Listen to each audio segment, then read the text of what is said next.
Para personas inquietas, Capital Radio.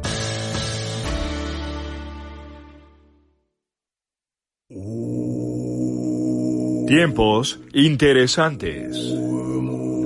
Con José Figueroa García. En la 10, Capital Radio.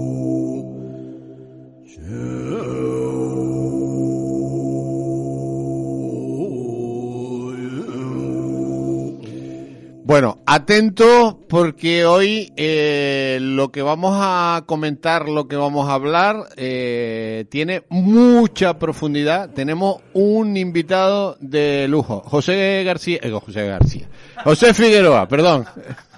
Buenos días. Bueno. Ya no sé con qué pegarle a este hombre. Bueno, oigo bajito ahora vamos a ver. Buenos días.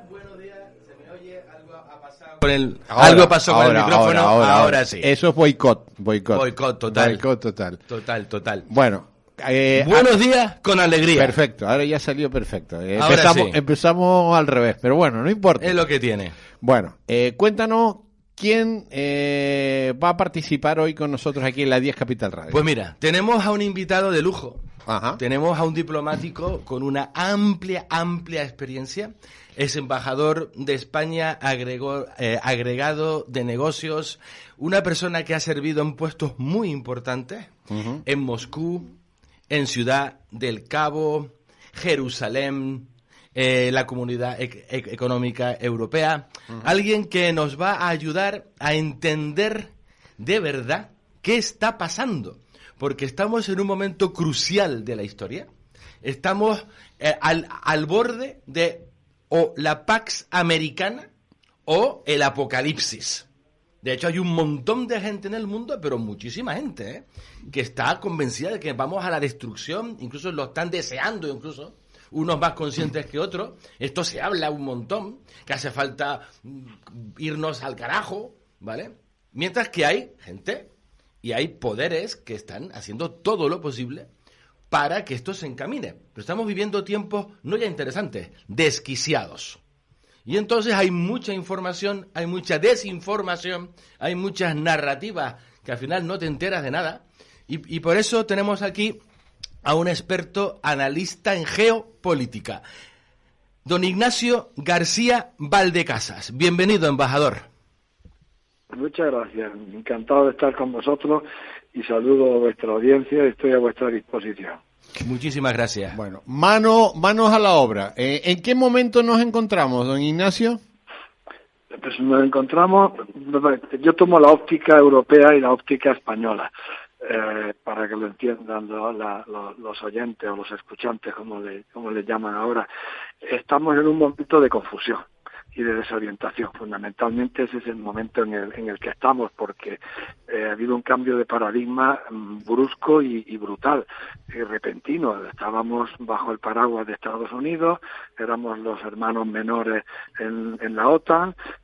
La OTAN nos había llevado a la guerra de Ucrania, y de repente hay un cambio de gobierno en Estados Unidos y hay un cambio radical de política exterior, que además se enmarca en un momento donde había ya en marcha un cambio geopolítico importantísimo de paso, de transición de un mundo unipolar que comienza con la caída de la Unión Soviética, donde se instaura la hegemonía unipolar de Estados Unidos, y estábamos ya en una transición hacia un mundo multipolar. Y Henry Kissinger había dicho de Donald Trump en su primer mandato, en el 2018, es de esas personas que en algún momento de cambio producen una aceleración del mismo. No tuvo lugar en el primer mandato, pero contra todo pronóstico, pues se volvió a ganar las elecciones con el mandato de Biden en el medio, y efectivamente está produciendo una aceleración de los tiempos históricos verdaderamente extraordinario. Entonces Europa está en plena confusión y en plena desorientación. A mí me parece algo muy, muy curioso el tema de pronto Francia intentando hacer de gran protagonista, aliándose con iba a decir Inglaterra, con el Reino Unido, intentando crear un nuevo paradigma en el que a lo mejor Estados Unidos no esté tan presente. Pero esto ya se ha vivido en el pasado. Sí, aquí estamos un poco, hay que situarse en la historia. Entonces, para entender lo que está pasando, nos puede servir la crisis de Suez.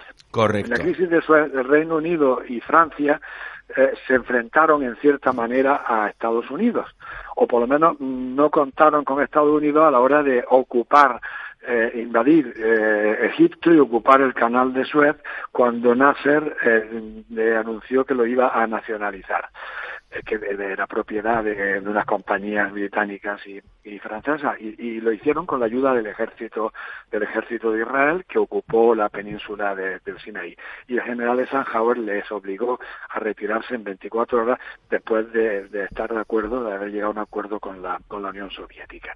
Entonces, yo creo, me puedo equivocar, pero el analista tiene que arriesgar un poco. Yo creo que el Reino Unido no ha olvidado la lección de Suez y no ha olvidado la conclusión que sacó de que nada sin los Estados Unidos y no ir a ningún sitio si no se va de la mano de Estados Unidos. Yo tenía la duda al principio de esta crisis la semana pasada si el Reino Unido iba a ir al margen, porque hay tres alternativas: o se va contra los Estados Unidos, o se va de la mano de Estados Unidos, o se va al margen de los Estados Unidos. Yo tenía dudas si iban a ser capaces de ir al margen, a tomar iniciativa al margen de Estados Unidos, y después de las distintas declaraciones de Starmer, el primer ministro, he llegado a la conclusión de que no, que el Reino Unido va a mantener las conclusiones que sacó de la crisis de Suez y no va a ir a ninguna parte sin ir de la mano de Estados Unidos. Entonces está en una posición muy difícil, por un lado Ucrania y Europa, y por otro lado Estados Unidos. Francia, que sacó las conclusiones contrarias, a eso iba, que llevó al gaullismo, a la Quinta República, al gaullismo y a tener una autonomía estratégica pequeñita, pero autonomía estratégica con De Gaulle y con el arma nuclear francesa, pues parece que quiere volver a las andadas por ese camino.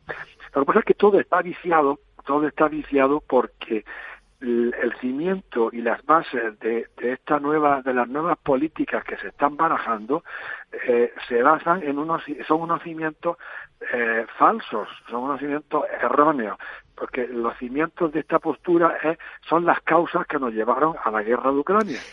Si consideramos las causas de la guerra de Ucrania y estas causas son las erróneas, son equivocadas, pues lógicamente todas las conclusiones que nuestros gobernantes pueden estar sacando ahora, pues son conclusiones erróneas. No sé si me sí, perfectamente. Es que de hecho a esto iba, porque usted al principio de la entrevista ha dicho algo que digamos, va totalmente en contra de la narrativa que estamos oyendo. Usted ha dicho, es que la OTAN nos ha llevado a la guerra de Ucrania. Por ahí oímos que es todo lo contrario. A esto iba. Pero eso no lo digo yo, eso lo dicen pues los analistas independientes, claro, los que no viven de ningún gobierno, los que están jubilados, los que tienen una seguridad en el empleo por encima de cualquier duda. Por ejemplo, pues los tres catedráticos norteamericanos más o menos francos a la hora de hablar, pero bueno, tenemos a Stephen Waltz en Harvard, a John Mearsheimer en Chicago y a Jeffrey Sachs en Columbia.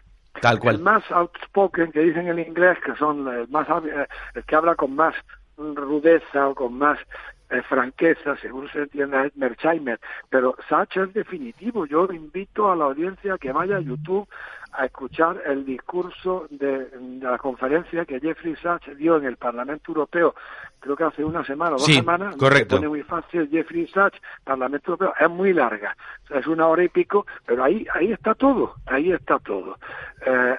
está todo resumido, y ahí ya se ve claramente las causas por las que fuimos a la guerra de Ucrania. Y claro, si se parten de unas causas erróneas, pues todo lo que estamos haciendo, todo lo que van a hacer nuestros gobernantes, pues puede ser también erróneo.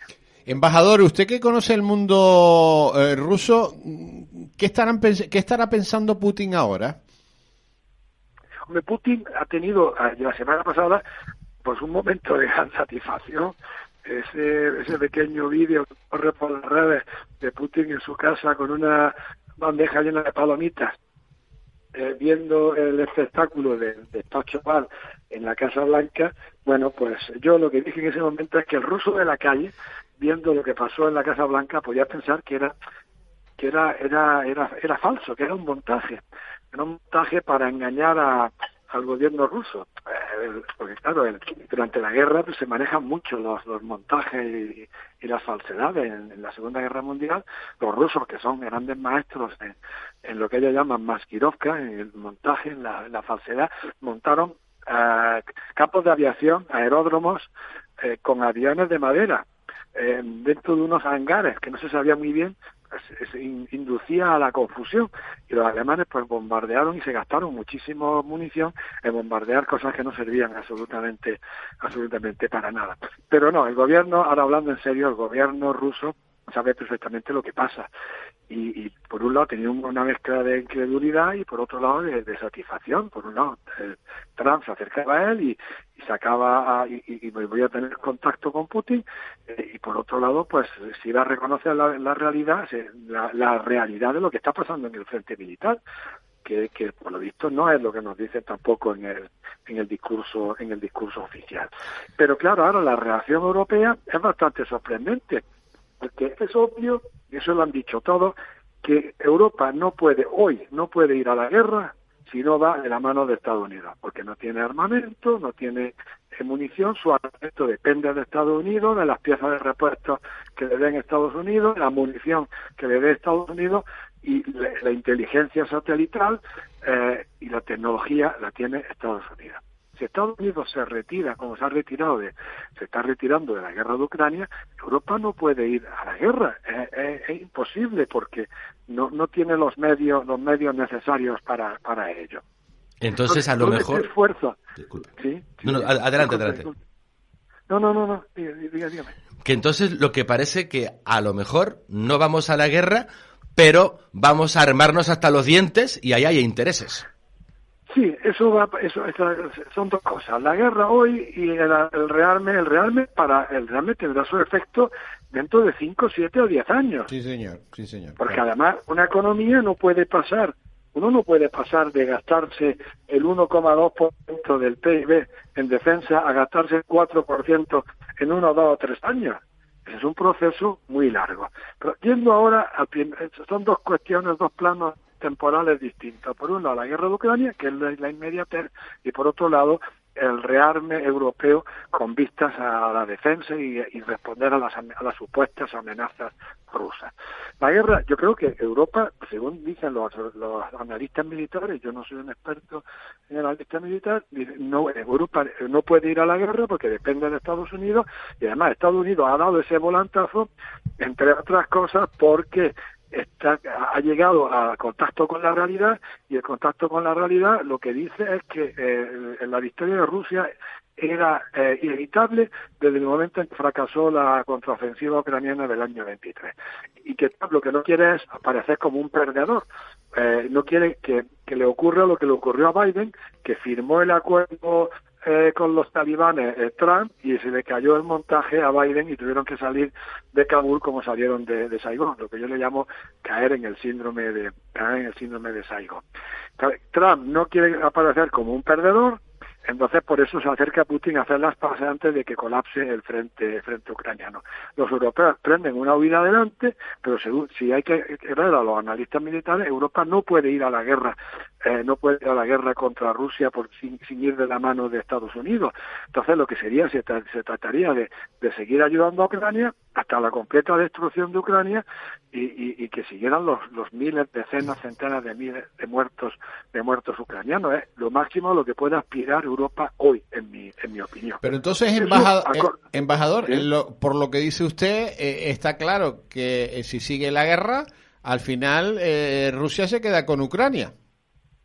No, porque Rusia no le tiene ningún interés. Es que claro, hay que conocer la historia y conocer los intereses. Rusia no tiene ningún interés en quedarse con la Ucrania occidental. A lo sumo que tendría interés Rusia sería en llegar al río Dnieper, porque hasta el río Dnieper la inmensa mayoría de la población no es que sean prorrusos, no, la inmensa mayoría de la población de Ucrania oriental al este del Dnieper son rusos que puso allí Catalina la Grande en el siglo XVIII cuando lo conquistó esa parte, a los tártaros, a los turcos y a los mongoles, y después los repobló con rusos de Rusia. Y y el sur, la ribera norte del Mar Negro, hasta Odessa y hasta la desembocadura del Danubio, lo mismo. Eso es lo máximo a lo que aspiraría Rusia. Rusia no quiere ocupar ahora una parte que le sería muy hostil de ucranianos ortodoxos y también de ucranianos católicos, que son los que tomaron el mando después del golpe de Estado en el Maidán, los que tomaron el mando en Ucrania, los ucranianos católicos uniatas, que son muy enemigos de Rusia porque fueron masacrados por Stalin en el año 39 después del pacto Molotov-Ribbentrop y que tienen una rusofobia muy comprensible y muy explicable. Muy explicable. Entonces, eso es lo máximo a lo que puede aspirar. Pero y eso, embajador, ¿eso cuándo puede terminar? Puede terminar ya, ¿no? Porque ya Rusia esa parte la tiene, ¿no? No, está muy lejos de llegar al río Dnieper. Lo que ocurre es que dicen los analistas militares que en el momento en que colapse el frente ucraniano, que puede colapsar ahora o dentro de 6 meses, una vez que se rompe la última línea de defensa ucraniana, detrás de esa última línea de defensa ucraniana hay una inmensa llanura donde no hay absolutamente nada y que llega hasta el río Dnieper y a los puentes del Dnieper. Y ahí es donde está al norte Kiev y al sur está Gerson. Y sí podría interesarle a Rusia cruzar el Dnieper en el sur, ya en el Mar Negro, por varias razones. En primer lugar, porque Odessa es una ciudad rusa que construyeron los rusos y poblada por rusos y rusófonos, y porque ocupando Odessa llegarían a la frontera a la desembocadura del Danubio, a la frontera con Rumanía, con Moldavia y con Transnistria. Y Transnistria pues es un enclave ruso entre Moldavia y Moldavia y Ucrania. Eso sería tremendo desde el punto de vista geopolítico si Rusia acaba en Odessa. Sería pues lo que dice el libro del francés Emmanuel Todd, la derrota de Occidente. Totalmente. Ahora ya en este caso sería la derrota de Europa, porque ya Estados Unidos se ha descolgado de este asunto. Pero esto es el análisis a corto y medio plazo. Pero a largo plazo el rearme es una locura. Es una locura si no se cumplen una serie de requisitos previos. Y me explico. Rearme, si no hay previamente una política industrial europea, y una política industrial de armamento europea, y no hay previamente una autonomía estratégica de la Unión Europea, ¿para qué nos vamos a gastar el 3% o el 4% del PIB? Que son cifras absolutamente astronómicas. Para que nos hagamos una idea, el presupuesto total de la Unión Europea, hoy, incluida la política agrícola común, la política pesquera, la investigación, la ayuda exterior, todo, el funcionamiento de los funcionarios, es el equivalente al 1,25, 1,2 del PIB, de la suma del PIB de los 27 Estados miembros. Digamos, el PIB de la Unión Europea, el 1,25 del presupuesto de la Unión Europea, de los funcionarios, las instituciones, la política agrícola común, todo, la investigación, el servicio exterior, todo. Vamos a darle el 4% o el 5% a la defensa. O sea, 4 o 5 veces más de todo lo que se gasta en la Unión Europea. Para que nos hagamos la idea, que la audiencia se haga una idea de lo que estamos hablando. España, el año que más recibió ayuda de la Unión Europea, que recibió una ayuda extraordinaria, fue en el año 2003 que recibimos 16.000 millones, pero como habíamos aportado 8.000, el saldo neto favorable a España era 8.000 millones y era el 1% de nuestro PIB. Vamos a darle cada año 4 veces más de la ayuda máxima que nos dio la Unión Europea. Se la vamos a dar a la defensa. Y si no tenemos industria europea, vamos a seguir engordando y enriqueciendo a la industria americana. Es que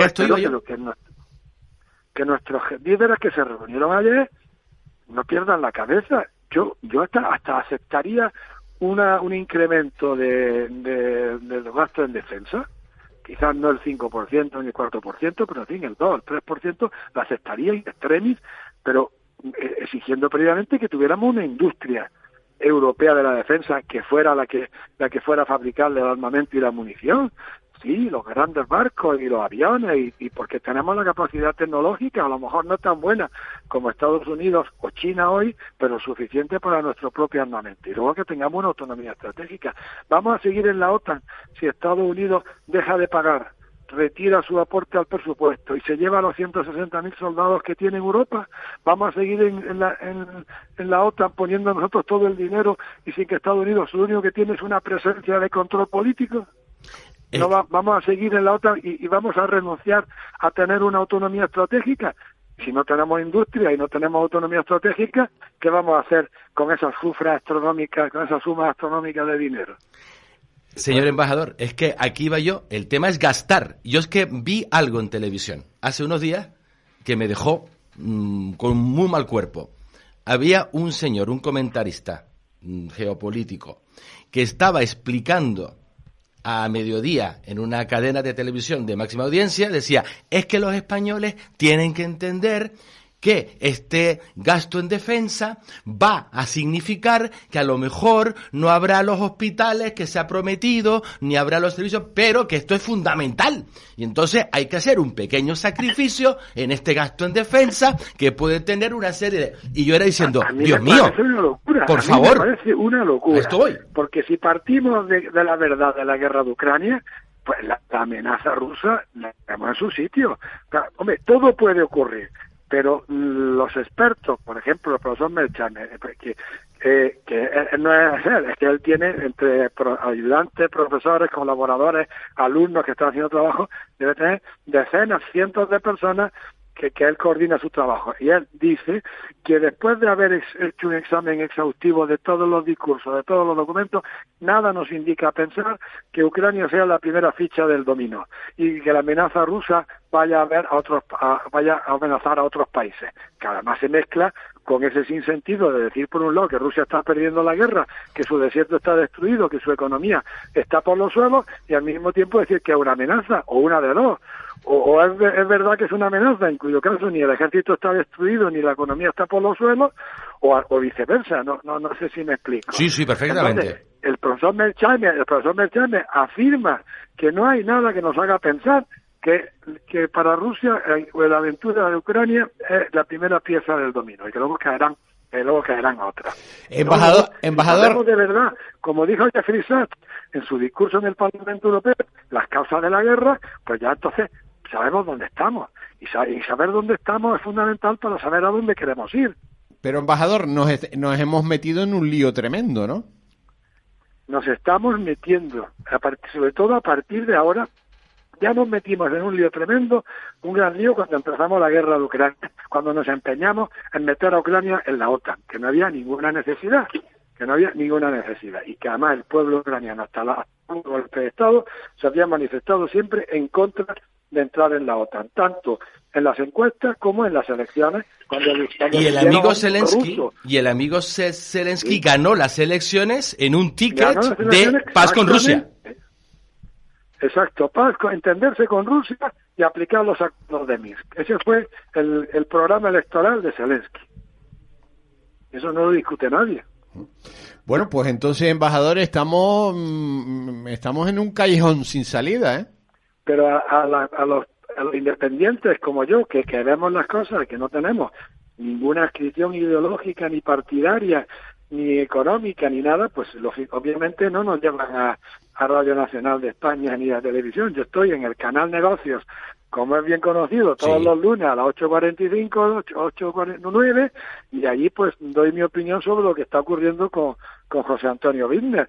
Pero yo he sugerido que se invite a Jeffrey Sachs o que se invite a Melchane para oírlo aquí directamente en Madrid, en Barcelona o en Santa Cruz de Tenerife, pero no nadie ha querido invitar al profesor Melchane o al profesor Jeffrey Sachs. Pues nosotros vamos a invitarlos y yo voy a traducir. Muy bien, sí, ese día lo que me gustaría es que me avisen, porque me cojo un avión y me voy a Santa Cruz de Tenerife o a Las Palmas o donde sea a oírles y saludarles. Yo a Melchane sí lo conozco personalmente, a Jeffrey Sachs no lo conozco. Son unos monstruos, bueno, o sea, yo los sigo a ellos. Lo han llevado al Parlamento Europeo a Jeffrey Sachs y ha dado un discurso verdaderamente extraordinario. Y hay pequeños resúmenes. Hoy he encontrado yo uno de 10 minutos que he distribuido a mis amigos de Jeffrey Sachs con un tal Piers Morgan. Ah, sí. Que son 10 minutos. Lo he salido esta mañana, lo he visto esta mañana. Jeffrey Sachs con Piers Morgan, y en 10 minutos, el que no tenga tiempo para oírlo una hora, si encuentran de Jeffrey Sachs con Piers Morgan, un inglés relativamente honesto, porque invita a gente de todo, aunque él tenga sus opiniones que no coinciden con las mías, pero es bastante honesto intelectualmente, invita a gente de distintas opiniones. Pues ahí que Jeffrey Sachs con Piers Morgan en 10 minutos tiene la verdad. Pasa, sí, tiene un problema que es en inglés. En inglés, pero incluso hay algunos sitios donde se encuentran traducciones simultáneas o algo por el estilo. España tiene este problema, que hay un gran bache idiomático, y entonces la gente no tiene acceso a información que podría entender. Cierto. Esto es un problemón. Cierto. Esto es un problemón. Dígale a la audiencia dónde le encuentran, dónde pueden seguirle, dónde pueden seguir aprendiendo de lo que está pasando. Aparte de que estaremos encantados de tenerlo aquí una y otra vez. El canal más serio es Negocios Televisión. Negocios Televisión es un canal que no es de televisión, que no emite en abierto, pero que se encuentra todo en directo y en el programa que uno quiera en YouTube. Correcto. Pero que el Negocios Televisión también está en Movistar, está en distintas plataformas, en Movistar, en Samsung y en Prime. Y luego, pues, yo personalmente, yo estoy fijo los lunes por la mañana. La hora cambia pues, según cómo se desarrolle la apertura de los mercados, porque este es un canal que tiene ya casi 2 millones de suscriptores. Sí. El número uno en España, por supuesto, pero es el número 1 en Estados Unidos de canal no abierto, canal de YouTube en español, de geopolítica y de asuntos económicos y de negocios. Porque el 50% habla de negocios y el 50% habla de política. Es el número 1 en Estados Unidos, el número 2 es CNN en español, en YouTube. Estamos hablando en YouTube. Sí. Y en México es el número 2. Y ahí, bueno, pues ahí hay una cantidad de analistas, bastante analistas. Es de los pocos canales donde tienen varios, donde pueden ir de distintas opiniones. No hay una línea. Hay gente hay analistas que piensan completamente distinto a lo que pienso yo. A lo que pienso yo. Entonces, bueno, yo sugiero eso. A veces también voy al Gato al Agua con Javier Esparza en el canal. Voy menos y voy con el canal Toro, pero ahí voy solo con Javier Esparza. Pero ahí voy de manera más irregular. Embajador. Yo no soy un activista, soy un analista, pero vamos, me dedico fundamentalmente a mis clases, a mis lecturas y al análisis.